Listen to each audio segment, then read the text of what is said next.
All right, guys, so today we're going to talk about recovery, all right, recovery from training. Now, I just want to go over a couple of things regarding recovery, all right? So when you're assessing your body's ability to recover and you're trying to diagnose what could be the cause of lack of recovery, you want to take a few things into consideration. One being, you want to properly understand that if you actually are having lack of recovery, okay?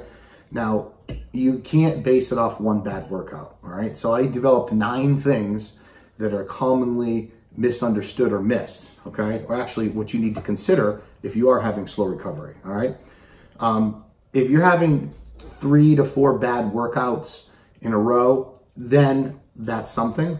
If you feel you're having lower pumps, taking longer to get a pump, of course, that's dependent rep range. If your training program has gone to 1 to 3 reps or 1 to 5, you have lower pumps, of course, that's the reason why. If you're generally more fatigued during the day or all day, you have trouble getting up in the morning more than normal, more than your baseline. Your joints are more sore and achy, kind of on a daily basis. Increased cravings for carbs and sugar, or increased appetite, overall flat feeling, loss of motivation, and most important, when you go to the gym and you're lifting the weights you normally lift, if they feel much heavier than normal, but you're still able to get the same number of reps. Or things, in other words, your rate of perceived exertion is much greater. If you have 3 or 4 more of those, you definitely want to take a closer look into why that possibly could be, okay? And I came up with 5 of those possibilities that you want to look at to see if it is related to lack of recovery and what you can do to address it. 1, before you look at your training to see if you need to change, has your sleep habits changed? Okay, now when I'm talking about these 5 things, I'm kind of talking about changes to your baseline. I know everybody doesn't get good sleep today, but I'm talking about if you get bad sleep, you're getting worse sleep from what you're used to, okay? So quality of sleep, change in sleep schedule, snoring, sleep apnea. If you're using medications to get sleep, Ambien, stuff like that, that's not quality sleep, that's drug sleep. It alters REM sleep. It doesn't give you the proper adequate rest. It just does not. Your best bet is to try to figure out an alternative way, a natural remedy to do it, and better sleeping habits at night, getting rid of the phone to help sleep better.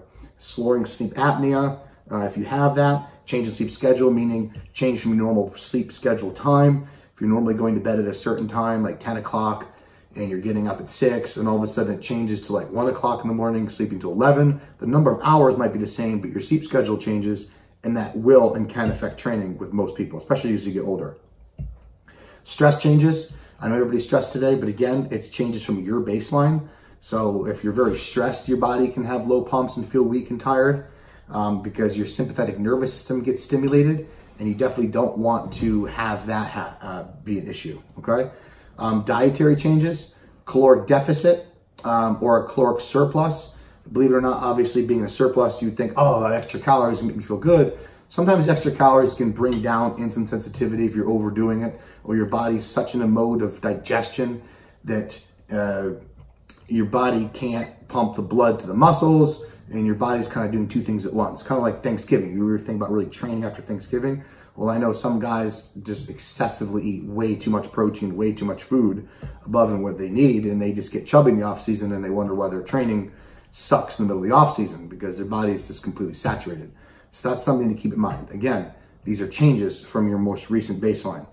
Lower sodium intake or lower fluid intake. This can happen in an acute phase where 2 or 3 days you have a lower salt and fluid intake. That will rob your energy, strength, and pumps.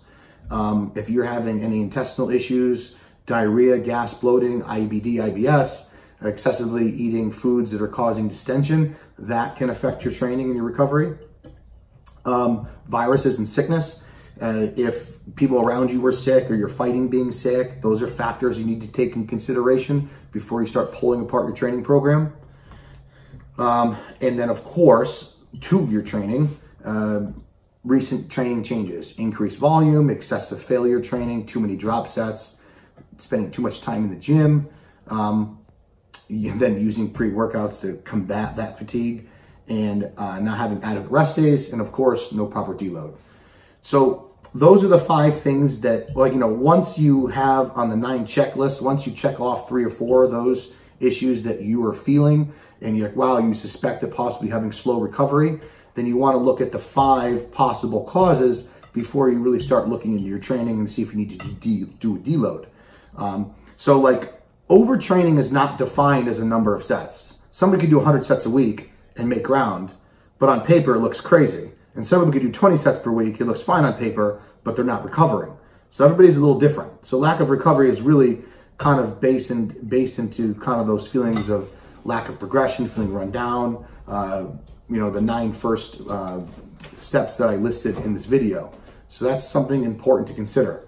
And of course, lack of progression. If you're constantly staying in the same spot, strength and size-wise, month after month, then that can also be defined as lack of recovery and training because you're not getting there.